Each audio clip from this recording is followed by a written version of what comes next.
Right now, as you're watching this, a 31-year-old woman named Kelsey Fendler is somewhere in the middle of the Pacific Ocean, not on a ship, not on a sailboat, not even with anyone else. She's in a 24-foot fiberglass rowboat, alone, rowing. She left Monterey, California on May 21st with one goal: row 2,400 miles to Oahu, Hawaii. No engine, no sails, no crew, just her, two oars, and an ocean that does not care whether she makes it. If she does, she'll become the first American woman to ever complete this crossing alone. Only 9 people in history have done it at all. Only 2 of them were women. Let's talk about what her days actually look like out there. Because this isn't a vacation and it isn't a stunt. She rows for up to 18 hours a day. Not 18 hours broken up with meals and breaks and some leisure time.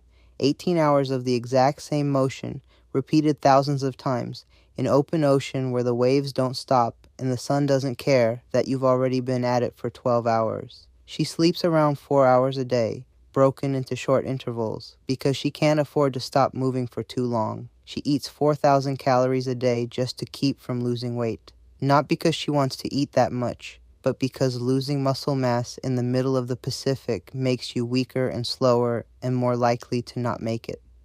The food is dehydrated meals, protein bars, peanut butter, Pop-Tarts. She can't put up a sunshade because a sunshade counts as a sail, and using a sail would disqualify the row. So she bakes in direct Pacific sun from morning to night every single day for what's expected to be somewhere between 50 and 90 days total. There is no one to talk to, no one to help if something goes wrong. She has a Starlink satellite connection for emergency communication and a desalination device to make drinking water from the ocean, except when a storm blocked the sun for days early in the trip and the solar-powered device stopped working. She ran low on fresh water and spent days eating tortillas and peanut butter because she didn't have enough water to rehydrate her freeze-dried food. In the first week, she hit a major weather front, bone-chilling temperatures, punishing waves. She lost a cap to her main fresh water bag, taking cover from the swell. She kept rowing. Here's the part that matters. This is not her first time. In 2024, Kelsey was the skipper of a 4-woman team that rowed this same route, California to Hawaii, as part of a race called the World's Toughest Row. They faced huge waves, equipment failures, a capsize, adverse currents. They made it in 40 days, 22 hours, and 14 minutes. When they arrived in Hawaii, sleep-deprived and ready for a shower, someone asked if she'd do it again. She didn't hesitate. In a heartbeat, she said. But finishing a 2,400-mile ocean row with a team of 4 is a fundamentally different challenge than doing it alone.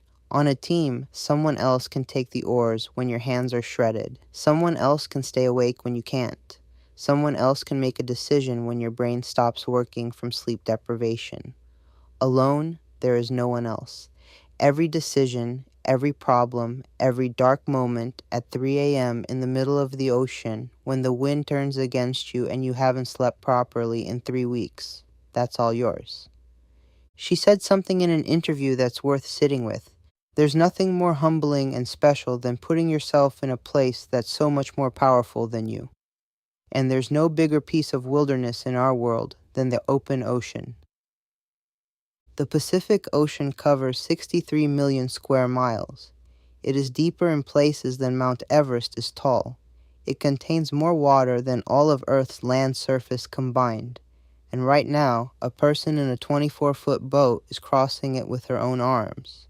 As of mid-June, Kelsey had passed the halfway point. She was officially closer to Hawaii than to California. She was on track, if conditions held, to potentially break not just the record she originally targeted, but the outright fastest time ever for this crossing, which currently stands at 52 days, 13 hours, and 17 minutes, set by a man named Rob Eustace in 2014. She's not doing it for the record, though. She's raising money for an organization called the Whale Foundation, a non-profit that supports the mental health and financial stability of Grand Canyon river guides, a community she's been part of for 8 years, since she started guiding at 18. The foundation was started after a beloved guide named Curtis Hanson died by suicide after leaving the profession. The guiding life is seasonal, isolating, physically punishing, and financially unstable. It creates a specific kind of pressure that most people never see. Kelsey knows that pressure from the inside, and she's rowing across an ocean to address it. That detail changes the whole story. She isn't out there because she wants attention, or because she got bored, or because she's trying to prove something to people who doubted her. She's out there because a community she loves has real problems, and this is the thing she's capable of doing that other people can't. When she lands in Hawaii, and she is going to land in Hawaii, she will have been alone at sea for somewhere between 50 and 70 days. She will have rowed somewhere in the vicinity of 800,000 strokes. She will have eaten enough dehydrated food to make anyone else never want to see a freeze-dried meal again. She will have slept a combined total of maybe 240 hours across the entire trip. And she said once, when someone asked how she handles being so far out with no one around her, "If you can't appreciate it even when it's hard, you're not doing it right." She's currently somewhere between here and Hawaii, rowing.